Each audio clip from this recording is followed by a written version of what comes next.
저는 문재인 정권 때 이 채널을 시작했고 유튜브에 영상을 올리기 전에도 글을 오래 써왔습니다. 그 기간 내내 저를 가장 화나게 하는, 제가 가장 참을 수 없고 반드시 반박을 해야만 하는 것은 바로 숫자 장난질, 통계 조작질이었어요. 셀 수 없는 문재인의 잘못 중에서도 제가 가장 많이 지적한 것이 바로 숫자 거짓말입니다.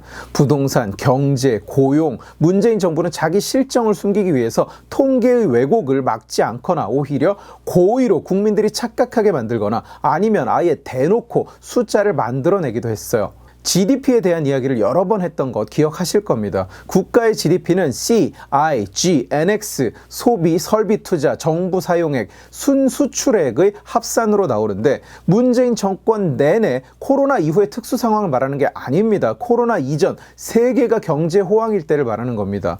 한국은 C도 줄고 I는 두 자릿수로 떨어지고 있었어요. 그러자 문재인 정부는 정부의 지출을 극단적으로 늘려서 GDP가 정상적으로 유지되고 있는 것처럼 숫자를 만들어냈습니다. 물론 정부는 생산의 주체가 아니므로 정부 지출은 결과적으로 C와 I를 더 줄여버리는 효과를 낳아요. 왜? 소비하고 투자할 돈을 세금으로 뜯어가니까. 물론 I가 줄면 장기적으로 NX 역시 줄어듭니다.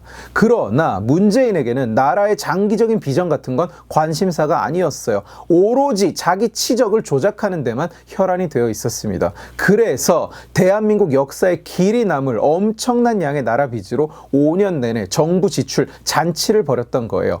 GDP를 오로지 G만으로 견인한 겁니다. 그러나 사람들 대부분은 그런데 신경 쓰지 않았습니다. 숫자의 이면에 들어있는 진짜 의미를 이해하려면 공부를 해야 돼요. 그런데 한국 사람들은 공부도 안 하고 책도 안 읽고 그냥 기사 제목만 읽는 걸 좋아하죠. 그래서 정부가 올해 GDP가 올랐습니다 하고 발표를 하면 따져보지 않고 통계는커녕 심지어 기사 내용도 읽어보지 않고 기사 제목에 GDP가 올랐다니까 그냥 와 GDP가 올랐대, 역시 문프, IMF 예상치보다 경제가 더 성장했대, 문프가 역시 경제는 잘해, 이러고 앉아 있었어요. 말씀드렸듯이 코로나 이전 몇 년간은 세계 경제가 호황이었습니다. 우리보다 훨씬 잘 사는 나라들, 미국, 유럽 국가들, 우리보다 GDP 성장률이 낮아야 정상인 나라들이 전부 우리를 추월했었어요. 선진국들이 일자리가 남아 돌아서 사람 구하기가 힘들다고 아우성을 칠 때 우리는 노인들을 지하철역에, 터미널에, 공항에 그냥 세워두고는 국가 예산으로 한 달에 20만 원, 30만 원씩 용돈을 주면서 그걸 일자리가 창출된 거라고 거짓말했습니다. 20대, 30대, 40대, 50대 일자리가 줄어드는데 60대 이상 일자리만 늘어나는, 자연적으로는 결코 존재할 수 없는 괴상한 상황을 두고 문재인 정부는 노인의 경제활동이 활발해졌다면서 그걸 불평등이 해소되고 있는 것이라고 거짓말했어요. 가계소득이 개선되었다, 고용이 큰 폭으로 개선되었다, 분배면에서 확실히 좋아졌다, 전부 문재인 청와대의 어용 쓰레기들이 떠들어대던 거짓말들입니다. 워딩 그대로 가져온 거예요. 부동산은 그냥 통계 조작만 한 것이 아니라 아예 정부 인사들이 국민들 앞에서 대놓고 거짓말을 했었습니다. 서울시 집값이 따블이 되어가고 있는 상황에서 국토부 장관이 나와서 공식 석상에서 한다는 소리가 집값은 11%밖에 안 올랐는데요, 이러고 있었어요. 어용 쓰레기 언론들은 그 거짓말을 퍼나르면서 아파트값 알고 보면 11%밖에 안 올랐다, 집값 올랐다는 뉴스도 국민들이 힘들다고 아우성치는 것도 전부 다 가짜뉴스였다고 떠들었습니다. 그리고 거기에 대개문들이 호응을 했죠. 지들도 살던 집에서 쫓겨나고 대출 알아보러 다니고 출근에 걸리는 시간이 40분에서 95분으로 늘어났으면서도 거 봐라, 부동산 올랐다는 건 가짜뉴스였다, 조중동의 조작이다, 유튜브의 조작이다, 이렇게 떠들었어요. 생각만 해도 열이 뻗치는, 진짜 잡아다가 아가리를 어떻게 하고 손가락을 어떻게 해야 분이 풀릴 것 같은 그런 짓인데, 감사원에서 문재인 정부에서 조직적이고 광범위한 통계 조작이 이루어졌다는 증거를 잡아서 감사를 진행 중이라고 합니다. 통계청, 국토부, 부동산원 전부 정부기관이기 때문에 감사원이 나선 거예요. 심지어 아주 대놓고 조작질을 했다는 얘기입니다. 소득주도 성장이라는 개소리 때문에 수없이 많은 사람들이 해고되고 길에 나앉았는데 해고된 사람들을 통계에서 싹 빼고는 남은 사람만 세보니 근로자의 평균 임금이 올랐다, 남은 사람만 샜다는 얘기는 물론 쏙 뺐고요. 이 짓을 했던 거 다들 기억하실 거예요. 저도 영상에서 여러 번 얘기했던 겁니다. 통계청장이 교체됐던 것도 기억하시죠? 통계청에서는 원래 가계 동향 조사를 없애기로 했었습니다. 여러 가지 기술적인 문제로 인해서. 그런데 문재인이 취임하자마자 가계 동향 조사를 부활시키고 심지어 확대했어요. 왜? 소주성이 소득 격차를 없앴다, 이 말을 하려고. 그런데 소득 주도 성장이라는 희대의 개소리의 구조를 이해하는 분이라면 누구라도 알 수 있듯이 소주성은 결코 소득 격차를 줄일 수 없습니다. 소득 격차를 늘릴 수밖에 없는 시스템이에요. 소주성의 시작부터 저도 그렇게 얘기했었습니다.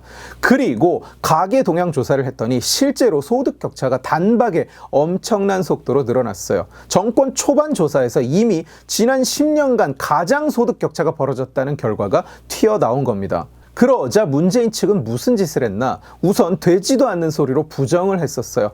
조사 대상을 확대하면서 노인과 빈곤층이 많이 들어가서 그렇다, 이런 통계의 기본도 안 돼 있는 개소리를 쳤습니다. 샘플링은 통계학 챕터 1에 나오는 대학교 1학년생도 아는 기본 중 기본이에요. 그런데 샘플링을 제대로 안 해서 표본에 노인과 빈곤층을 다른 계층보다 많이 대거 집어넣는 바람에 통계에서 빈곤층의 소득이 줄었다. 그런 통계는 아예 성립할 수가 없는 겁니다. 샘플링이 아니라 풀링을 했다는 얘기니까요. 그것도 지들한테 불리하게 풀링을 했다고요. 우리 정부는 가계 소득 조사를 하면서 빈곤층을 일부러 골라서 많이 넣었다. 말이 안 되죠.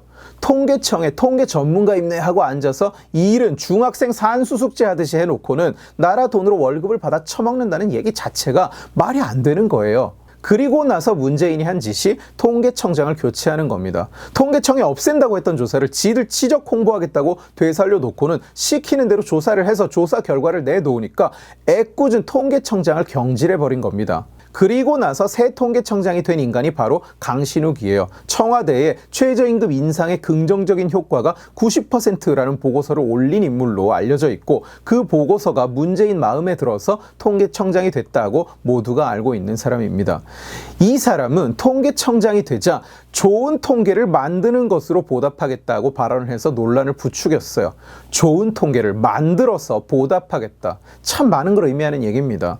통계는 만들어서도 안 되고 누군가에 대한 보답의 수단이 되어서도 안 됩니다. 보답의 수단이 될 수가 없습니다.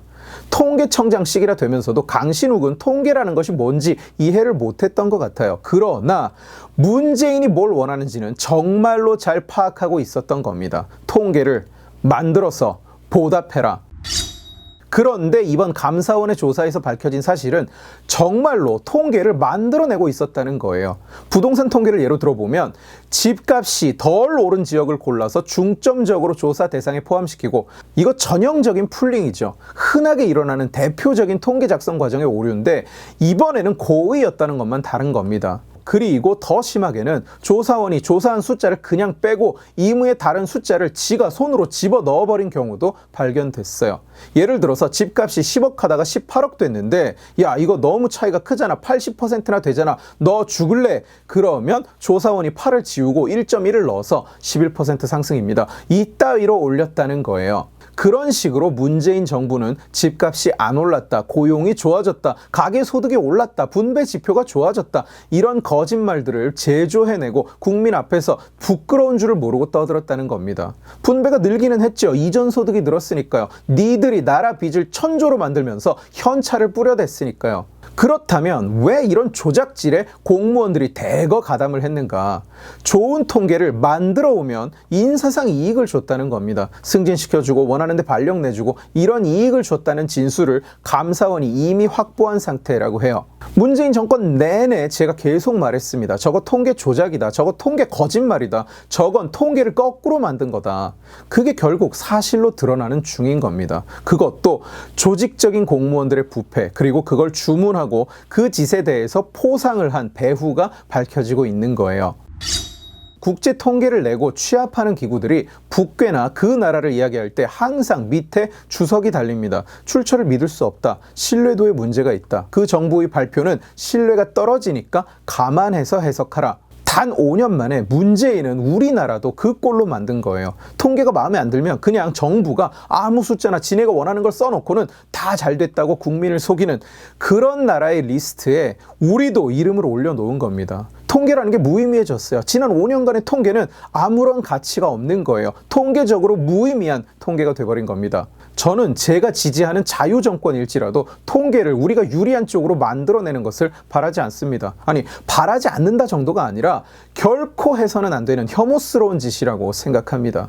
제가 통계 이야기를 하면 가끔 그런 말을 하는 사람들이 있어요. 너무 차갑다. 너무 냉정하다. 당신의 말에는 경제 이론만 있지 따스한 가슴이 없네요. 이거 직접 들은 말입니다. 통계를 해석하는 데는 따스한 마음이 있으면 안 돼요. 해석이 다를 수는 있어도 어디까지나 그건 기술적인 영역에서지 이념에 쩔어서 이념으로 통계를 만들고 이념으로 통계를 해석하고 이념에 맞지 않는 통계는 조작을 해서라도 이념과 맞춘다. 이건 통계가 아니죠. 그냥 상상을 바탕으로 한 광고이자 이랬으면 좋겠다 하는 굿판이 되는 거예요.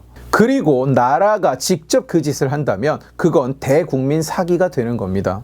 예전에 인기 있었던 드라마 CSI에서 반장 길그리썸이 용의자가 무슨 생각을 하는 거냐고 묻자 이런 대사를 해요. 나는 증거를 보는 거지 생각을 하는 게 아니다.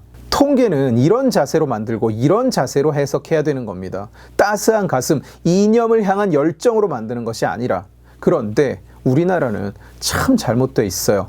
오늘 지식의 칼은 여기까지입니다. 재미있게 보셨으면 지식의 칼 채널을 구독해 주시고 이 영상을 주변에 공유해 주세요. 여러분들이 공유해 주시면 설득은 제가 하겠습니다. 고맙습니다.